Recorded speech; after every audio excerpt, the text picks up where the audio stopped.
দুর্নীতি মানে শুধু টাকাই নয়, আপনার দায়িত্বের আমানতে যে আপনি খেয়ানত করতেছেন এটিও দুর্নীতি। আর এই দুর্নীতি বহির্বিশ্বে দেখা যায় না বলেই তারা এত উন্নত, আর এই দুর্নীতি আমাদের দেশে আছে বলেই আমরা এতটা অনুন্নত, এবং আমরা এটাকে অপরাধী মনে করি না।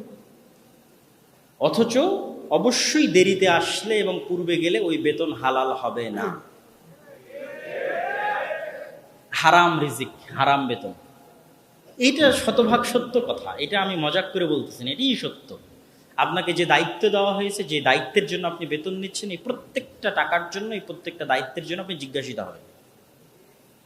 ঠিক যারা এখানে পড়তে এসেছে, যাদের পেছনে সরকার ভর্তুকি দিচ্ছে, খরচ দিচ্ছে, বিল্ডিং তৈরি করে দিয়েছে, খাবার ব্যবস্থা করে দিয়েছে, তারাও যে পড়াশোনা না করে আড্ডাবাজি করতেছে, এদেরকেও এই সময় নষ্ট করার জন্য, এই টাকাগুলো নষ্ট করার জন্য, এই অর্থ, এই বিল্ডিংগুলো নষ্ট করার জন্য জবাব